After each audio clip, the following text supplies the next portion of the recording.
Bharti news, सीधा, सटीक और निष्पक्ष। नमस्कार, मैं अर्चित राजपूत स्वागत करती हूँ भारती न्यूज़ के विशेष कार्यक्रम लॉजिकल गुरु में। हम आपके लिए लॉ से रिलेटेड बहुत इंटरेस्टिंग टॉपिक लेकर आते हैं। इस बार भी लेकर आ रहे हैं मैट्रिमोनियल डिस्प्यूट।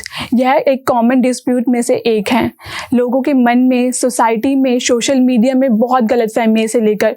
तो आइए इन्हें जानते हैं एक प्रोफेशनल से, एडवोकेट शिखर अग्रवाल, जो दिल्ली हाई कोर्ट और डिस्ट्रिक्ट कोर्ट में अपनी प्रैक्टिस कर रहे हैं। तो सर, मैं आपसे जानना चाहूंगी इसके क्या मेन कारण है, क्यों शुरू होते हैं मैट्रिमोनियल डिस्प्यूट?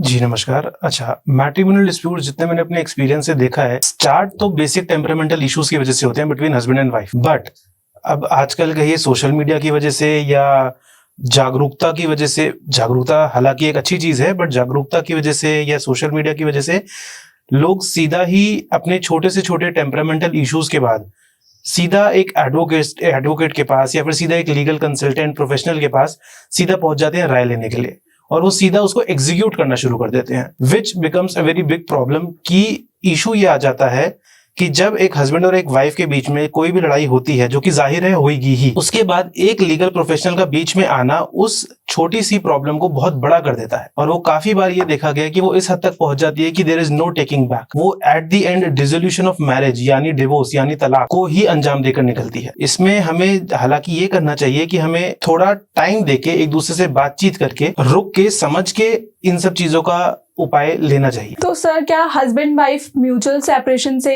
और बिना कोर्ट की डिग्री लिए भी डिवोर्स उनका माना जाता है, और क्या वो दोबारा शादी कर सकते हैं? इसका सीधा ये जवाब तो होगा कि ना, बट अगर उन दोनों के बीच में अंडरस्टैंडिंग है तो वो अलग रह सकते हैं। कोर्ट उनको अलग रहने से मना नहीं करेगा। पर इसमें देखा ये गया है बहुत बार कि जब वो अलग रहते हैं और उसमें से कोई एक हस्बैंड या वाइफ दूसरी शादी कर लेता है तो उसको बाइगेमी ही माना जाता है। तो लीगली हस्बैंड और वाइफ अलग रह ले, पर वो कानूनी तरीके से अलग माने नहीं जाते, वो अभी भी हस्बैंड और वाइफ ही है।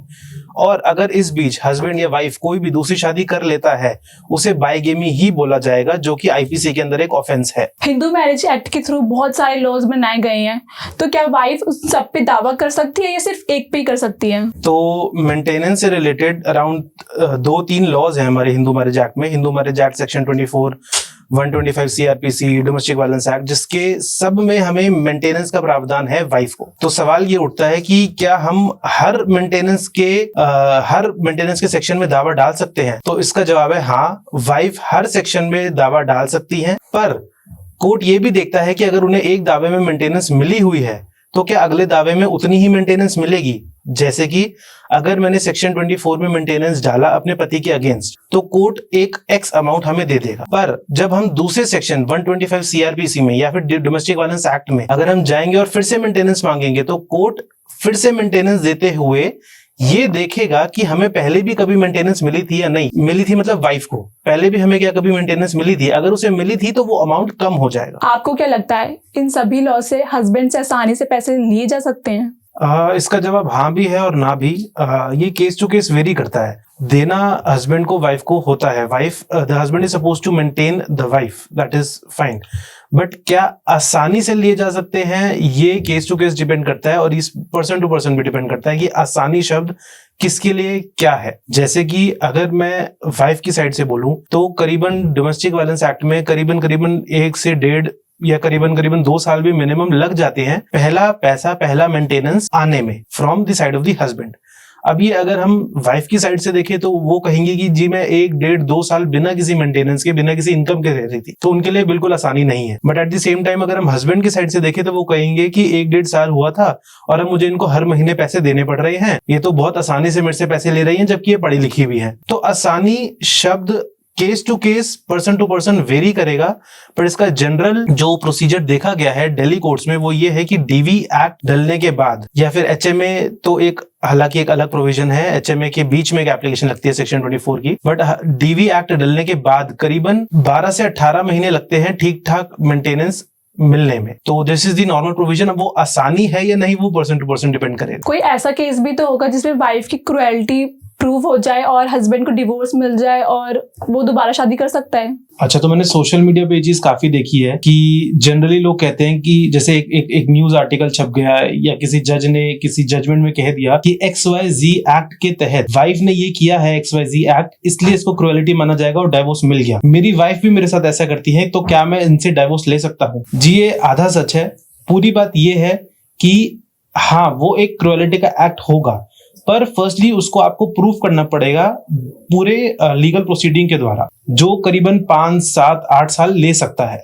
सेकेंडली, इन दी एंड अगर आपको डिवोर्स ग्रांट कर देती है कोर्ट, तो हाँ, आपका आधी जीत होगी, पर इन दी एंड हस्बैंड को एलिमनी भी देनी पड़ेगी। अगर वाइफ ने क्रुएलिटी करी है और डाइवोर्स मिल गया है, इसका मतलब ये नहीं कि वो उस दिन से सिर्फ सेपरेट हो जाएंगे। सेपरेशन के बाद एक एलिमनी का अमाउंट जो कि कोर्ट फिक्स करेगी ऑन वेरियस ग्राउंड्स, वो हस्बैंड को वाइफ को देना पड़ेगा। And after that, yes, husband and wife are separated and they are free to marry to anyone they want. जो FIR वाले केसेस होते हैं जिसमें कपल समझौता कर लेते हैं, तो उसका अंत क्या होता है? अच्छा, तो मैट्रिमोनियल डिस्प्यूट्स में करीबन 2-3 केसेस एक साथ डल जाते हैं, जिसमें से एक इन्होंने बोला FIR 498A 406 IPC के तहत होती है, which is a little common होती है। अब क्वेश्चन ये है कि प्रोसीडिंग के बीच में समझौता हो गया, तो अब इन केसेस का क्या?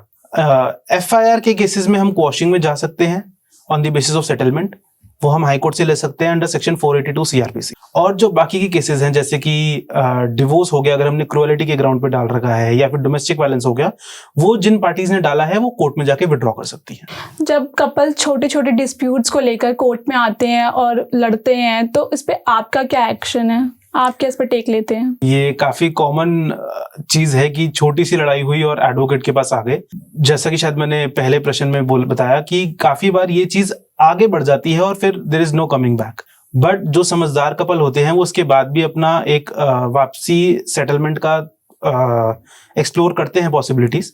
उसमें मैं उनको यही सजेस्ट करता हूं कि अगर बात इतनी नहीं बड़ी है, अगर you have any intelligent some smart relative who can sit in between, talk as a mediator की तरह बैठ के बात कर सकते हैं। छोटे मोटे झगड़े करके अगर आप सीधा डिवोर्स पे आ जाएंगे, तो मैं उनको ये चीज बहुत अप्रिशिएट नहीं करता।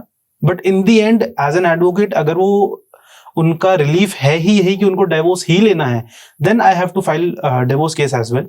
तो उसमें मैं कुछ नहीं कर सकता। But my first instinct is कि आप एक बार मीडिएशन का ट्राई कीजिए, नॉर्मल बातचीत कीजिए, उसके बाद देखें कि क्या होता है आगे। कोई ऐसा इंसिडेंट या एक्सपीरियंस आपका मैट्रिमोनियल डिस्प्यूट से लेकर जो आपको याद रह गया हो और हमारे दर्शकों को बताना चाहें?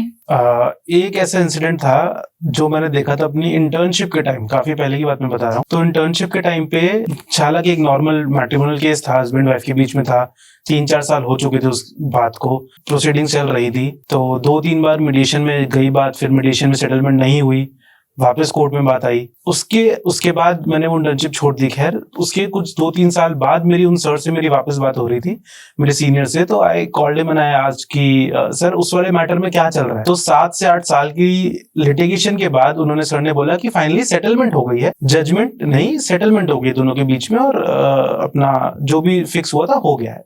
I said congratulations. क्या अमाउंट फिक्स हुआ, मतलब क्या हस्बैंड ने दिया वाइफ को, या क्या मतलब क्या अमाउंट फिक्स हुआ? तो मुझे बड़ा एक नई चीज समझ आई उस दिन कि 8-9 साल की लिटिगेशन के बाद, 3-4 बार मीडिएशन जाने के बाद सर ने बताया कि सेटलमेंट ये हुई है कि वो दोनों साथ रह रहे हैं वापस, and there is no divorce taking place. वो दोनों साथ रह रहे हैं, दे आर हैप्पीली मैरिड। तो 7 से 8 साल के बाद भी ऐसा पॉसिबल होता है, 10-10 साल के बाद भी ऐसा पॉसिबल होता है। मेरा आपसे ये आखिरी सवाल है कि जो मैरिड कपल्स होते हैं वो अपने रिलेशनशिप को कैसे सक्सेसफुल बनाएं, और क्या आप उनको सजेशन देना चाहेंगे? मैरिड कपल्स को मैं यही बोलूंगा कि प्रॉब्लम्स, लड़ाइयां तो हर ह्यूमन बीइंग, 2 ह्यूमन बीइंग्स के बीच में होती ही हैं। उसको लीगल कंसल्टेंट के पास, किसी एडवोकेट्स के पास इतनी जल्दी ना लें। सुप्रीम कोर्ट भी यही कहता है कि day to day quarrels between husband and wife does not amount to cruelty. उसको क्रुएलिटी का नाम ना दे, और अगर हो सकता है वहां तक मीडिएशन जरूर करें। और इन दी एंड अगर कोर्ट तक बात आती है तब एडवोकेट्स आपके साथ हैं, do not worry, but try not to get into litigation as much as you can. Thank you so much sir, हमें हमारे दर्शकों को इतना सारा एक्सपीरियंस बांटने के लिए और इतनी सारी एडवाइस देने के लिए, इसके लिए आपका बहुत बहुत धन्यवाद। विवाद हर जगह हर किसी के बीच में होते हैं, वैवाहिक विवाद भी उनमें से एक है। पर जब पति पत्नी एक वैवाहिक जीवन में होते हैं तो वो या तो एक सिक्के के दो पहलू की तरह होते हैं, या तो वो एक दूसरे की सबसे बड़ी कमजोरी बनते हैं या वो एक दूसरे की सबसे बड़ी ताकत। ऐसे ही हम आपके लिए लेकर आते रहेंगे लॉ से रिलेटेड बहुत इंटरेस्टिंग टॉपिक हर बुधवार रात 8 बजे। धन्यवाद।